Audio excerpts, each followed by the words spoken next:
अस्सलामुअलैकुम। मैं हूँ मोहम्मद सफदर और आज का जो हमारा टॉपिक है वो है सिन बोर्ड का exercise 1.3। Step by step question करेंगे। हर एक क्वेश्चन के बेसिक कॉन्सेप्ट समझाऊंगा, इसके बाद फिर क्वेश्चन पर आएंगे। सबसे पहले हम क्वेश्चन नंबर 1 करते हैं, लेकिन क्वेश्चन नंबर 1 करने से पहले इसके कुछ बेसिक कॉन्सेप्ट समझते हैं। जब बेसिक कॉन्सेप्ट आप समझ जाए तो इंशाल्लाह क्वेश्चन भी आसानी से होगा। तो आइए इसके कॉन्सेप्ट समझते हैं।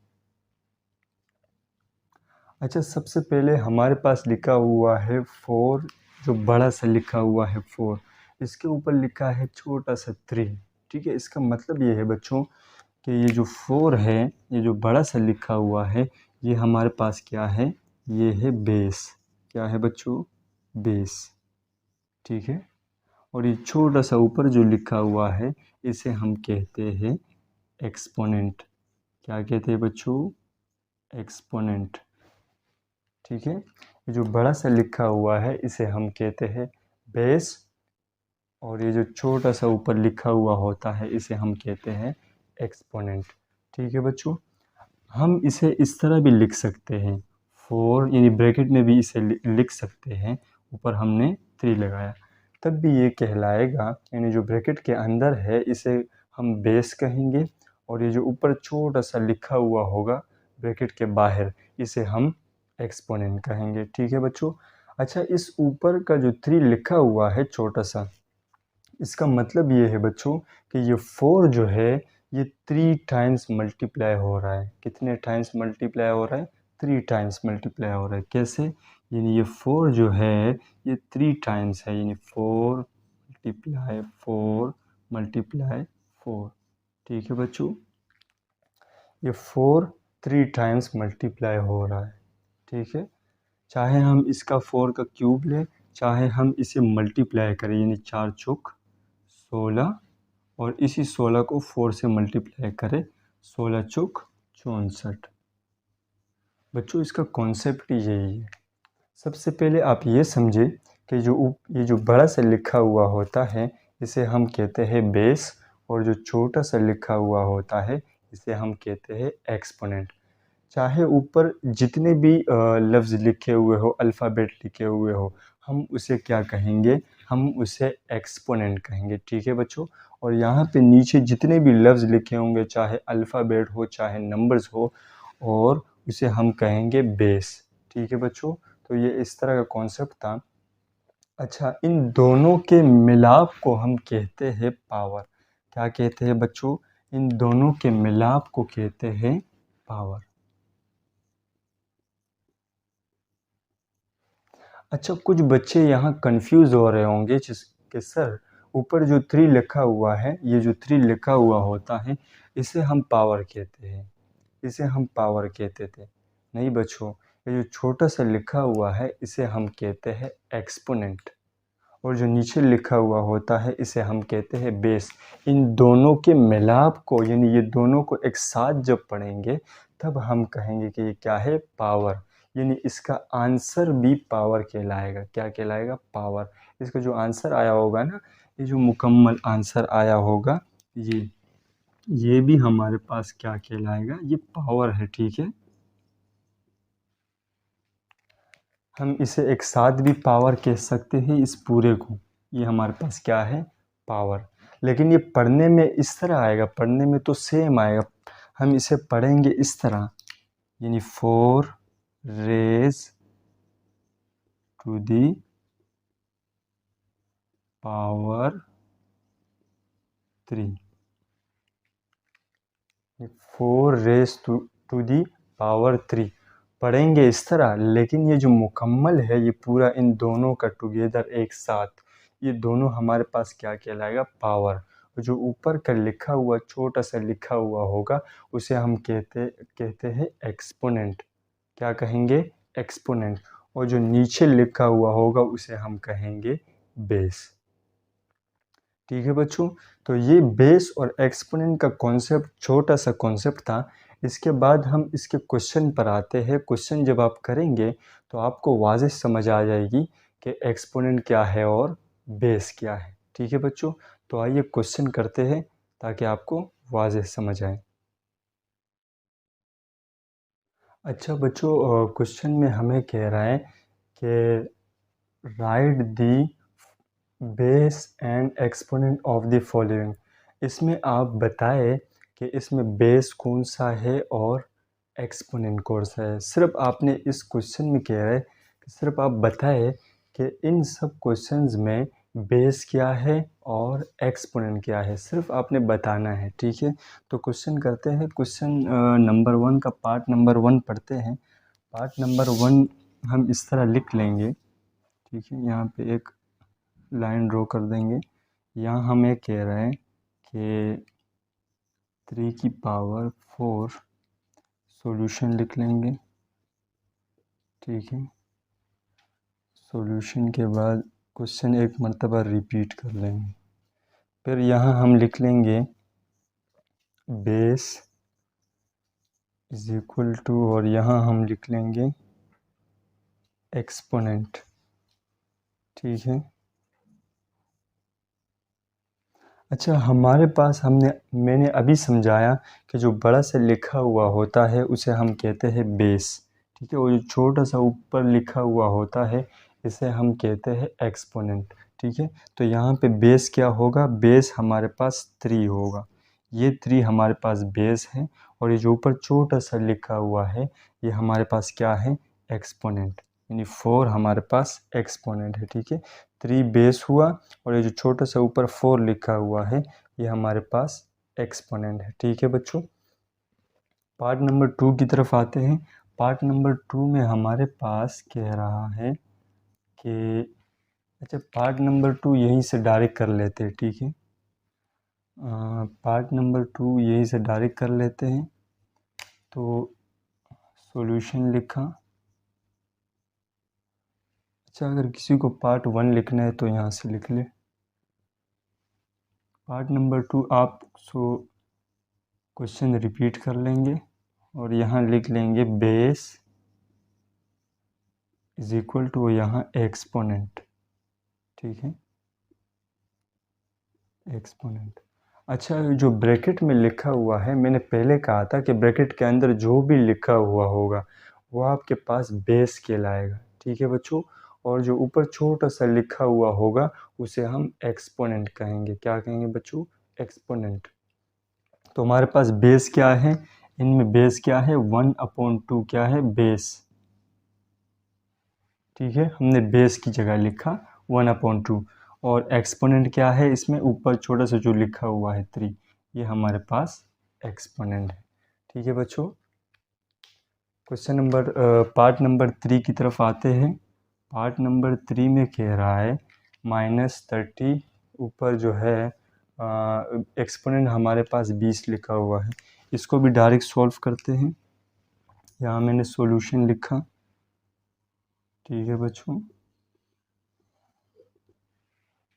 सॉल्यूशन के बाद क्वेश्चन को रिपीट कर लेंगे। अच्छा, इस ऊपर जो हमारे पास एक्सपोनेंट लिखा हुआ होता है इसका मतलब है कि ये 30 जो है ये हमारे पास 20 टाइम मल्टीप्लाई हो रहा है। हम इस तरह तो नहीं करेंगे ना कि 20 मरतबा 30 लिख लेंगे, इस तरह नहीं करेंगे ना। इस तरह इसलिए नहीं करेंगे क्योंकि ये एक्सपोनेंट का मतलब ही यही है कि जो वैल्यू है वो कम से कम जगह घेर ले, यानी कम से कम जगह पर आ जाए, ठीक है। तो यहाँ करते हैं। हमारे पास मैं यहाँ लिख लूँगा बेस इज इक्वल टू, और यहाँ लिख लूँगा एक्सपोनेंट, ठीक है बच्चों। एक्सपोनेंट मैंने लिखा। बेस हमारे पास क्या है, बेस हमारे पास है -30। अच्छा, ब्रैकेट में जो भी लिखा हुआ होगा चाहे साथ में माइनस हो या प्लस हो तो वो हमारे पास क्या कहलाएगा, बेस कहलाएगा, ठीक है बच्चों। चाहे वो इसके साथ माइनस हो या प्लस हो तो क्या कहलाएगा, बेस। अच्छा, बेस हमारे पास -30 है और एक्सपोनेंट क्या है, 20, ठीक है बच्चों। तो ये था हमारा क्वेश्चन नंबर 1।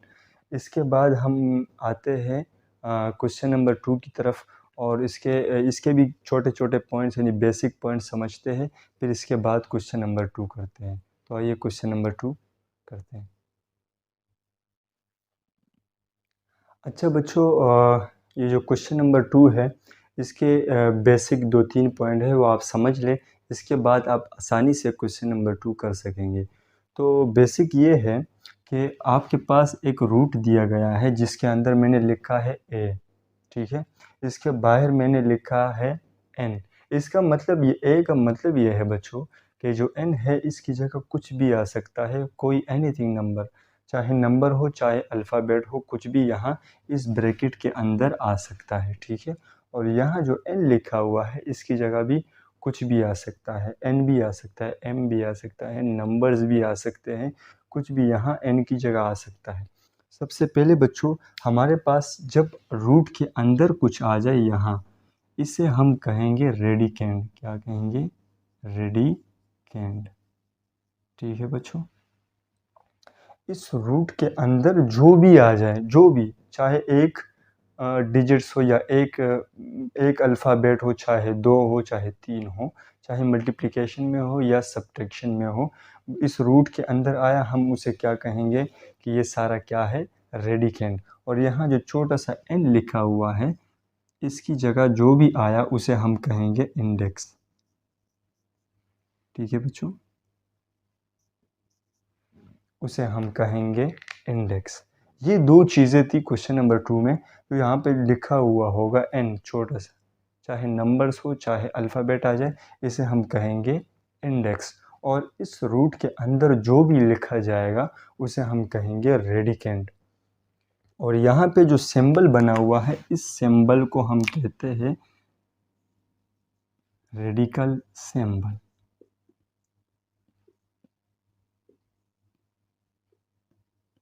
इसे हम कहते हैं रेडिकल सिंबल या साइन, ठीक है,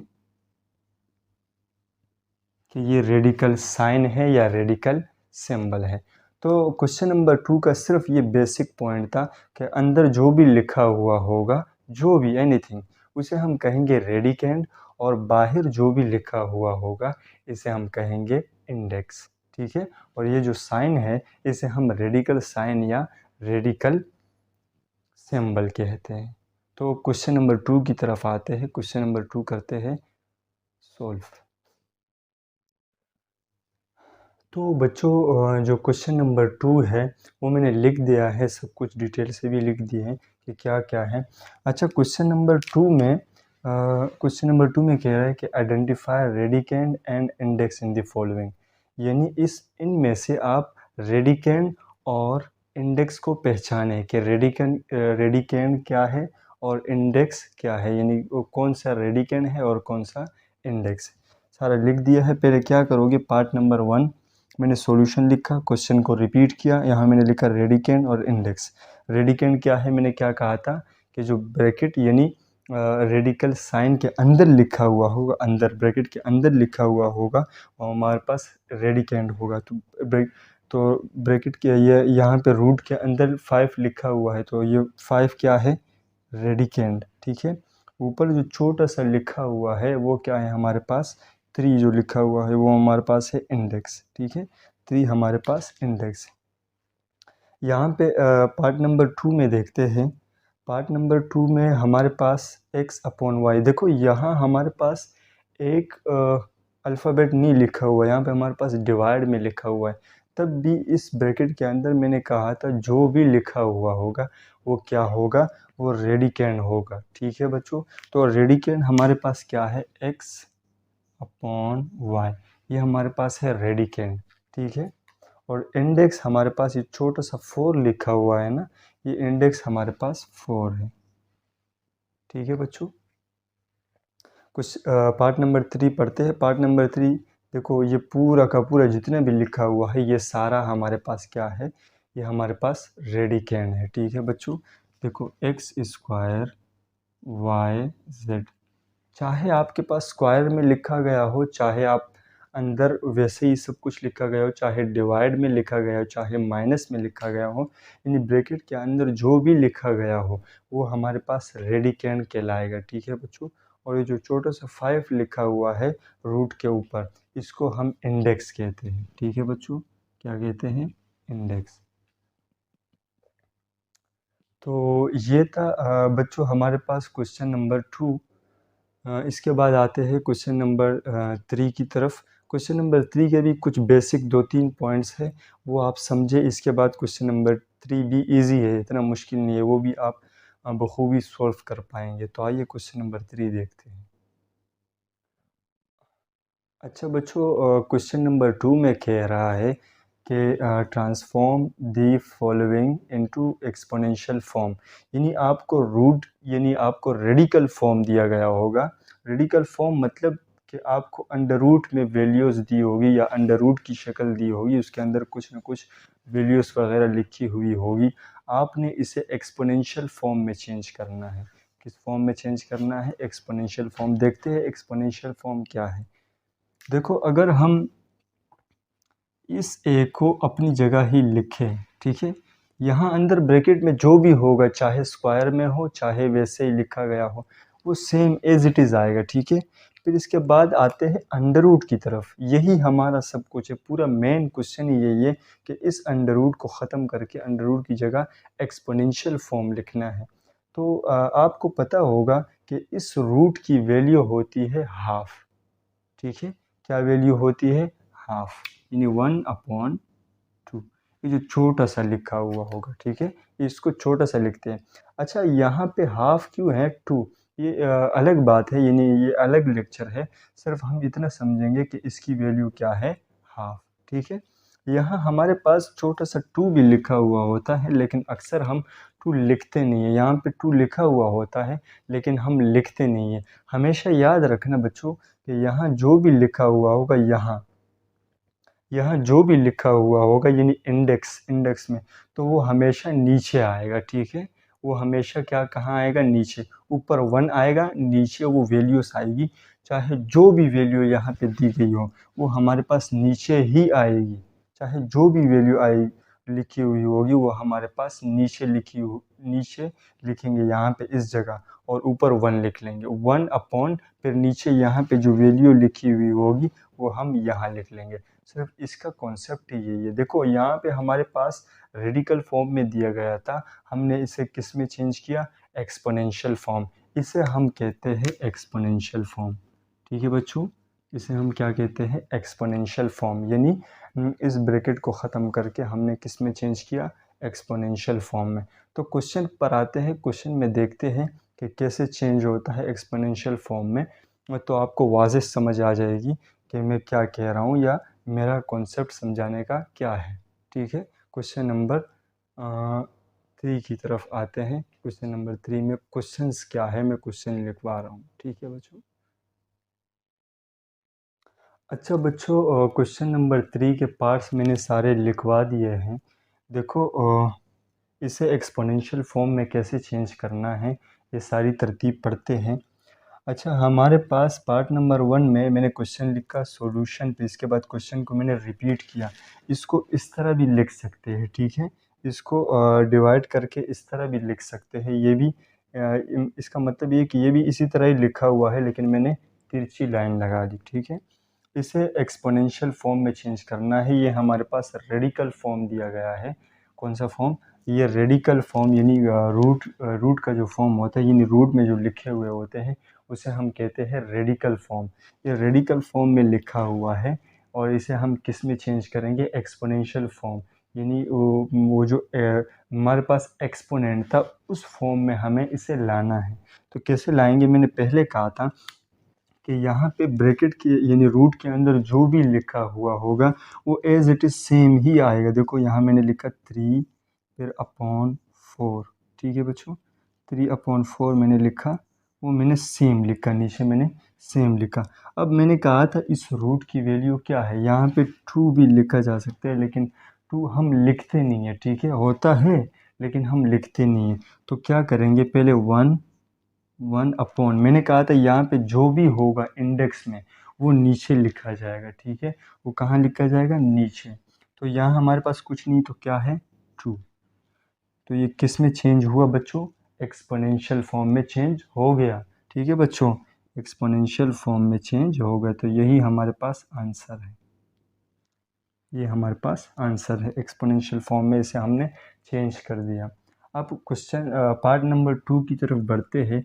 पार्ट नंबर 2 में भी अगर आप देखें तो यहाँ मैं लिख देता हूँ x/y की पावर 5। देखो ये जो रूट के अंदर था, ये रूट के अंदर जितना भी था मैंने उसे एज इट इज़ उसी तरह ही लिखा, मैंने कुछ भी छेड़खानी नहीं की।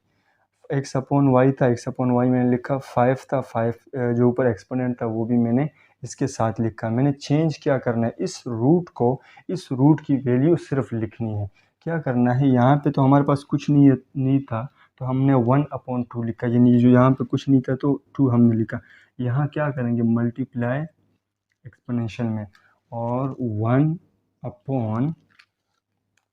हमने लिखा तो नीचे कुछ नहीं, यहाँ पे तो कुछ नहीं है तो क्या होगा, यहाँ हमारे पास 2 होगा, जैसे पिछले क्वेश्चन में हमने की। ठीक है, ये 2, जैसे यहाँ पे कुछ नहीं तो क्या था, हमने 2 लिखा, यहाँ भी कुछ नहीं तो क्या है, 2 है। अब इस 5 को आप मल्टीप्लाई कर लो, यानी ऊपर वाले ऊपर से मल्टीप्लाई होगा, नीचे वाला नीचे से, तो क्या हो जाएगा, ये x/y अपनी जगह आ जाएगा, और 5 1 ज़ा 5, 2 1 ज़ा 2। ठीक है, आप डायरेक्ट भी कर सकते हैं, सिर्फ 5 ऊपर 5 है, 5 1 ज़ा 5, नीचे 2 अपनी जगह आ गया। ठीक है, तो यही हमारे पास इसका आंसर है, ये एक्सपोनेंशियल फॉर्म में चेंज हो गया। ठीक है बच्चों, अब इसके बाद आते हैं पार्ट नंबर 3 की तरफ। पार्ट नंबर 3 में भी सेम इसी तरह ही करेंगे।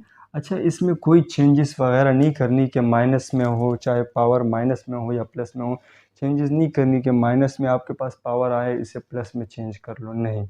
आपको सवाल में जो भी कहा होगा ना, सिर्फ उसी के मुताबिक आपने चलना है। सवाल में आपको सिर्फ कहा है कि आपको इसे एक्सपोनेंशियल फॉर्म में चेंज करना है। किस फॉर्म में, एक्सपोनेंशियल फॉर्म में आप सिर्फ चेंज करें, बस इतना ही करें। ठीक है, बाकी आप कुछ भी ना करें। हमने यहाँ लिखा y/x-5। देखो रूट के अंदर जो भी लिखा हुआ था वो मैंने सेम लिखा, y/x फिर -5 मैंने सेम लिखा जैसे ऊपर लिखा हुआ था, सिर्फ हमारे पास रूट है, इस रूट की वैल्यू हमने बनानी है।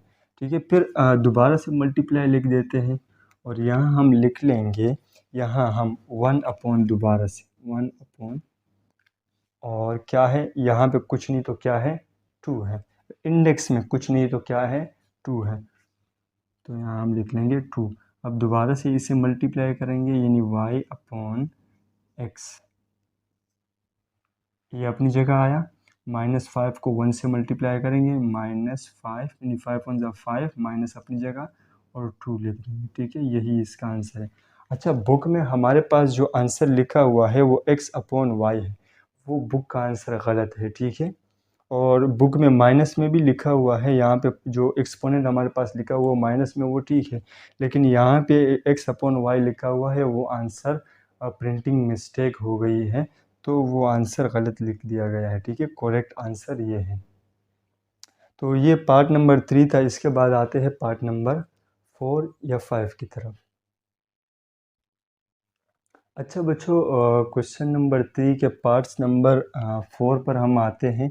पार्ट्स नंबर 4 में मैंने क्या किया, क्वेश्चन लिखा, सॉल्यूशन के बाद हमने क्वेश्चन को रिपीट किया, हमने इसे एक्सपोनेंशियल फॉर्म में चेंज करना है। सबसे पहले मैंने पॉइंट कहा था कि आप रूट के अंदर जो भी लिखा हुआ होगा उसे सेम एज इट इज़ लिखना है। मैंने यहाँ y/z की पावर 7 है, यानी एक्सपोनेंट 7 है, इसे हमने यहाँ लिखा y/z एक्सपोनेंट 7, हमने इसको सेम इसी तरह ही लिखा। अब हमारे पास बात आती है यहाँ इंडेक्स की। तो इंडेक्स बनाने का तरीका मैंने बता दिया था कि इंडेक्स हमने क्या लिखना है। देखो दोबारा से कह रहा हूँ, यहाँ मल्टीप्लाई मैंने लिखा, 1/ लिखा। मैंने कहा था कि यहाँ इंडेक्स में जो भी लिखा हुआ होगा वो हम यहाँ लिख लेंगे।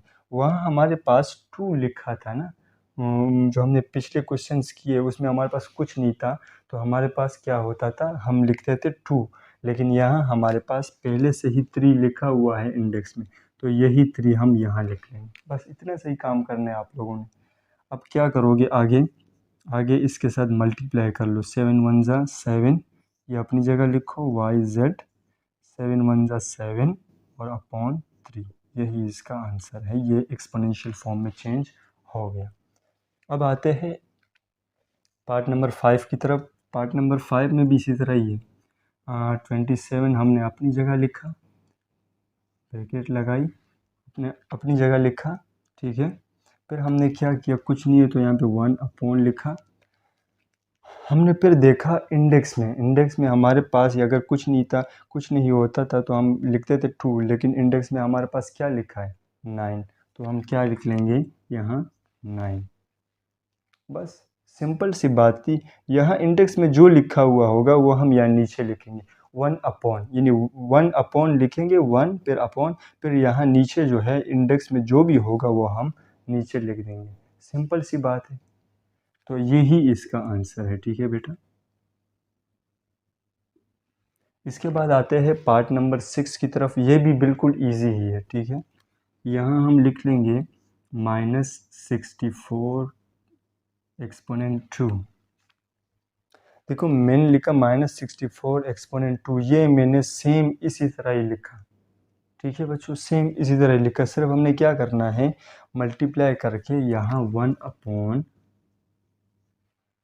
इंडेक्स में जो भी लिखा हुआ होगा, इस इंडेक्स में जो भी लिखा हुआ होगा वो हम नीचे लिख लेंगे। हमने नीचे लिखा 3। सिंपल सी बात है। अब मल्टीप्लाई कर लो आप, -64 अपनी जगह ये लिखा मैंने, 2 1 ज़ा 2 अपॉन 3। यही इसका आंसर है बेटा। अब इसके बाद आते हैं पार्ट नंबर 7 8 और 9 की तरफ, कि उसमें कैसे एक्सपोनेंशियल फॉर्म में चेंज करना है, तो देखते हैं। अच्छा बच्चों, क्वेश्चन नंबर 3 का पार्ट नंबर 7 पर हम आए। तो 7 में हमने क्वेश्चन को सॉल्यूशन लिखा, फिर क्वेश्चन को रिपीट किया। तो इसके बाद हम क्या करेंगे, इसे एक्सपोनेंशियल फॉर्म में चेंज करने के लिए रूट के अंदर जो भी लिखा हुआ होगा वो हम एज इट इज़ नीचे लिख लेंगे। यहाँ पे हमारे पास लिखा हुआ है हाफ, यानी 1/2 और साथ में m, ठीक है। ये m हमने, ये रूट में जो भी लिखा हुआ था हमने उसे इस तरह लिखा, फिर मल्टीप्लाई करके 1 अपॉन लिखा। फिर यहाँ इंडेक्स में जो भी होगा, इंडेक्स में आपके पास जो भी होगा वो यहाँ नीचे लिख लेंगे। फिर 3 है इंडेक्स में तो हमने क्या लिखा 3। सिंपल हो गया क्वेश्चन। तो क्या होगा 1/2 और यहाँ m मल्टीप्लाई होगा 1 के साथ, m 1 ज़ा m और नीचे 3 अपनी जगह। तो यही इसका आंसर है। अच्छा बच्चों, यहाँ पे हमारे पास m/3 आया है। आपके बुक में जो आंसर आया है वो 10/3 आया, ऊपर m की जगह हमारे पास 10 लिखा हुआ है, ठीक है बच्चों। लेकिन वो प्रिंटिंग मिस्टेक है, करेक्ट आंसर यही है, ठीक है। अगर 10 आता इसमें आंसर में, या 10 करेक्ट आंसर होता तो यहाँ m की जगह हमारे पास 10 लिखा जाता, ठीक है बच्चों। तो करेक्ट आंसर यही है। पार्ट नंबर 8 की तरफ बढ़ते हैं कि पार्ट नंबर 8 कैसे करेंगे। पार्ट नंबर 8 भी इजी है। आपने क्वेश्चन को रिपीट किया, यानी क्वेश्चन यहाँ रिपीट हमने की, फिर हमने क्या लिखा x y 3, जो रूट के अंदर जो भी था हमने उसे सेम इसी तरह ही लिखा, और फिर मल्टीप्लाई करके 1 अपॉन, यहाँ हमारे पास इंडेक्स में क्या है वो एज इट इज़ लिख लेंगे। यहाँ इंडेक्स में क्या है 5, तो हमने यहाँ लिखा 5, फिर हमने मल्टीप्लाई किया, यानी x y 3 1 ज़ा 3 अपॉन 5, यही इसका आंसर। अच्छा पार्ट नंबर 9 पढ़ते हैं। पार्ट नंबर 9 थोड़ा सा कॉम्प्लिकेटेड है लेकिन बिल्कुल ईजी है, बिल्कुल ईजी है। इसी स्टेप से आप चलोगे तो बिल्कुल ईजी ही क्वेश्चन है। पार्ट नंबर 9 की तरफ बढ़ते हैं कि पार्ट नंबर 9 कैसे करना है। अच्छा बच्चों, पार्ट नंबर 9 भी बिल्कुल इजी है, कोई मुश्किल नहीं है। सिर्फ आपने स्टेप बाय स्टेप वही स्टेप जो मैंने बताए उसे फॉलो करते हुए जाना है, ठीक है बच्चों। तो क्या करेंगे, सबसे पहले रूट के अंदर जो भी लिखा हुआ होगा उसे हम सेम लिख लेंगे, ठीक है। मैंने लिखा 4/3, यहाँ मैंने ब्रैकेट लगाए। हम पहले अंदर अंडर रूट या जिस रूट में हमारे पास 4/3 है, पहले उसे सॉल्व करने की कोशिश करेंगे, इसके बाद इस पे आएंगे, ठीक है बच्चों। हम क्या करेंगे, 4/3 मैंने लिखा, ठीक है। 4/3 इस अंडर रूट का हमने क्या लिखा, यानी 1/, इस अंडर रूट का हमने लिखा 1/, यहाँ कुछ नहीं होता तो क्या होता है 2, तो हमने लिखा 2, और ये अंडर रूट जो है ये अपनी जगह ही आएगा। ठीक है, ये हमने सेम लिखा अपनी जगह, अंडर रूट 3 इन इंडेक्स, ये हमने सेम लिखा अपनी जगह, सिर्फ इस अंदर वाले अंडर रूट को मैंने चेंज किया एक्सपोनेंशियल फॉर्म में। ठीक है, यानी रूट की जगह क्या है, हाफ, और ये 4/3 अपनी जगह है। अब इस रूट को भी चेंज करना है, इसे भी इसी तरह ही चेंज कर लेंगे सेम, जैसे जैसे इसको किया, ये इसे मैं वहाँ कर देता हूँ। क्या करेंगे, यहाँ मैं लिख लूँगा 4/3 1/2, 4/3 हाफ, ये मैंने बिल्कुल सेम लिखा, जो हमारे पास रूट के अंदर लिखा हुआ था वो मैंने सेम लिखा, उसमें मैंने कुछ भी चेंजेस नहीं की। अब दोबारा से यहाँ पर इंडेक्स में 3 है, मैंने मल्टीप्लाई करके लिखा 1/, अब हमारे पास रू या इंडेक्स में जो भी होगा वो हम वहाँ लिख लेंगे। इंडेक्स में क्या है 3, तो हम यहाँ क्या लिख देंगे 3। अब इसे सिंपल हो गया, मल्टीप्लाई कर लो, आंसर आ गया आपके पास। तो यहाँ मैंने लिखा 4/3 और 1 1 ज़ा 1 और नीचे 3 2 ज़ा 6, तो यही इसका आंसर है। सिंपल था बेटा, लेकिन थोड़ा सा आप लोगों को शुरू में मुश्किल लग रहा होगा, बिल्कुल सिंपल सा क्वेश्चन है, क्योंकि मैंने रूट को चेंज किया। ठीक है, इस पहले अंदर अंदर जो रूट था इसको पहले मैंने चेंज किया, फिर इसे बाहर वाले रूट को मैंने चेंज किया। तो इसके बाद बढ़ते हैं क्वेश्चन नंबर 4 की तरफ, और क्वेश्चन नंबर 4 के पार्ट्स पढ़ते हैं कि इसमें क्या कह रहा है हमें।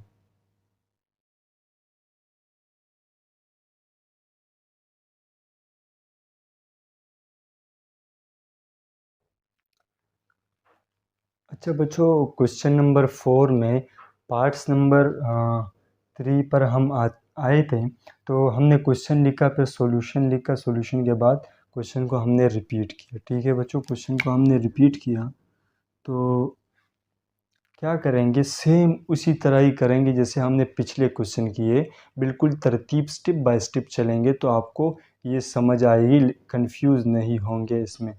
ठीक है, क्या करेंगे, ब्रैकेट के अंदर जो भी लिखा हुआ होगा उसे हम सेम लिख लेंगे, यानी 5/7 3। सिर्फ हम क्या कर लेंगे, यानी मैंने लिखा 5 × 1/7, मैंने सिर्फ क्या किया, ये हमने सेम एज इट इज़ लिखा, और यहाँ हमने 5/7 को ब्रेक किया, 5 इस तरह लिखा, 1/7 को मैंने इस तरह लिखा। अब ये 5 ये 1 के साथ मल्टीप्लाई होगा, दोबारा से यही वैल्यू बनेगी। ठीक है बच्चों, दोबारा से यही वैल्यू बनेगी, सिर्फ मैंने अलहदा किया। तब क्या करोगे, तब सेम एज इट इज़ इसके साथ इसी तरह ही करोगे, यहाँ लिखोगे 5/7 और पावर 3, फिर ब्रैकेट लगा लोगे, इस 5 को लिख लोगे। 5 को हमने लिखा, हमने कुछ भी नहीं किया, इस वैल्यूज़ को पूरी यहाँ लिख ली, और इस 5 को इस तरह लिखा है। सिर्फ हमने किसको देखना था, अपॉन वाले वैल्यूज़ को देखना था। जब भी आपके पास 1/1 में वैल्यूज़ आ जाए, इसे हम रेडिकल फॉर्म में फिर चेंज करेंगे, उन वैल्यूज़ को हम देखेंगे। ठीक है बच्चों, तो हमारे पास 1/, में क्या है, 1/7 है, हमने रूट बनाया, रेडिकल साइन बनाया, और यहाँ नीचे जो भी हुआ करता था हम क्या करते थे, पहले हम क्या करते थे, इंडेक्स में जो हुआ करता था हम 1/, में लिख देते थे।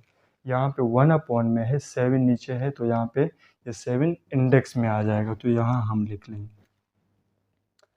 अगर आप चाहे तो इसे फिर ब्रैकेट, ये नहीं, ब्रैकेट के अंदर जो लिखा हुआ है एक्सपोनेंट मल्टीप्लाई एक्सपोनेंट, ये एक्सपोनेंट एक्सपोनेंट से मल्टीप्लाई भी कर सकते हैं, जिसे हम पावर कहते हैं। ठीक है, ये पावर पावर के साथ भी मल्टीप्लाई हो सकता है, इसे अक्सर लोग पावर कहते हैं, लेकिन इसका कॉन्सेप्ट अलग है। ठीक है, एक्सपोनेंट एक्सपोनेंट से मल्टीप्लाई हो सकता है, तो इस तरह भी आप कर सकते हैं, मल्टीप्लाई कर लो, सेम लिखा मैंने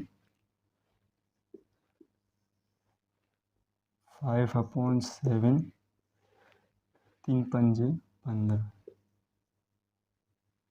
इसे मैंने मल्टीप्लाई किया, 3 पंजे 15, बस और कुछ भी नहीं किया। तो यही हमारा आंसर है। इसके बाद बढ़ते हैं अगले पार्ट्स की तरफ कि इसे कैसे चेंज करना है या इसके आंसर क्या आते हैं। तो बढ़ते हैं अगले पार्ट्स की तरफ। अच्छा बच्चों, क्वेश्चन नंबर 4 का पार्ट्स नंबर 4 हम पढ़ रहे थे। इसे हम क्वेश्चन को रिपीट करते हैं, लिख देते हैं। चलिए, आप चाहे आप ख़ुद इसे फिर रिपीट कर ले, सॉल्यूशन लिखे, सॉल्यूशन के बाद क्वेश्चन को रिपीट करें, फिर इसके बाद आगे कंटिन्यू कर लें। तो क्वेश्चन इस तरह था कि हम इसे रेडिकल फॉर्म में हमने इसे चेंज करना था। हमने पहले क्या करना है, इसे हाफ यानी 1/, को अलहदा करना था। 1/, को अलहदा करने के बाद हम इसे देखते थे कि रेडिकल फॉर्म में चेंज हो रहा है या नहीं हो रहा। क्या करेंगे, b/a ये अपनी जगह लिख लेंगे, b/a और -m, फिर मल्टीप्लाई हाफ को अलहदा कर लेंगे। ठीक है। अब दोबारा से ये m -m 1 से मल्टीप्लाई होगा तो दोबारा यही वैल्यू आएगी। ठीक है, दोबारा यही वैल्यू आएगी, m × 1 m माइनस अपनी जगह 2। इस तरह ये वैल्यू दोबारा वही वैल्यू आएगी आपके पास। तो हम क्या करेंगे, यानी b/a अपनी जगह लिखा, ठीक है, -mb अपनी जगह ही लिखा। इन सब को हमने अपनी जगह लिखा, रेडिकल साइन बनाया। ठीक है बच्चों, और हाफ में जो था 1/2, मैंने कहा था कि नीचे जो 2 लिखा हुआ होगा तो यहाँ हम 2 नहीं लिखेंगे, यहाँ इसकी वैल्यू ही 2 के बराबर होती है, यानी ये भी 2 के बराबर ही होता है, लेकिन यहाँ पे हम 2 नहीं लिखेंगे बच्चों। अगर ये 3 यहाँ होता तो हम यहाँ इंडेक्स में 3 लिख देते। ठीक है, यहाँ पे चूँकि 2 है, इस रूट की वैल्यू ही हाफ है, तो यहाँ हमारे पास 2 नहीं आएगा, ये इसी तरह ही लिखा जाएगा। तो यही हमारे पास आंसर है। अच्छा बच्चों, बुक में जो आंसर है वो a/b है, इसे पलट दिया है। ठीक है, ये माइनस को प्लस बना दिया है। ठीक है, लेकिन आपको क्वेश्चन में इस तरह का कुछ भी नहीं कहा है कि आप इसे पूरा सिंप्लीफाई कर दो। सिर्फ क्वेश्चन में इतना कहा है आपको कि इसे रेडिकल फॉर्म में चेंज करें, बस आपने इतना ही करना है। ठीक है, तो यहाँ तक ही इसका आंसर है। ठीक है बच्चों, आते हैं पार्ट नंबर 5 की तरफ। पार्ट नंबर 5 भी इजी है, मुश्किल नहीं है। क्या करना है आपने कि ये जितना भी लिखा हुआ है इसे सेम उसी तरह ही आपने लिखा, 12/13। ठीक है बच्चों, 1/5 पहले से ही लिखा हुआ है, ये 5 जो है ये 1/, ये नीचे 5 जो है ये हमारे पास क्या है, इंडेक्स है। हमने यहाँ ब्रैकेट लगाई और यहाँ लिखा 5, ये इंडेक्स। 1/, में जो लिखा हुआ होता था हम यहाँ लिख देते, तो ये 5 हमारे पास क्या है, इंडेक्स है। तो यही हमारा आंसर है। ठीक है बच्चों, इसके बाद फिर अगली वीडियो में मिलते हैं। अगली वीडियो में जो है हम एक्सरसाइज 1.4 करेंगे, लेकिन वीडियोस थोड़ी सी लंबी होती है मेरी, तो थोड़ा सा कोऑपरेट किया करें। आपके समझाने के लिए ही ये सारी चीज़ें जो वाज़ेह समझ आए या एक वीडियो में ही आपको पूरा का पूरा एक्सरसाइज मिल जाए, इसलिए मैं थोड़ी वीडियो लंबी कर देता हूँ।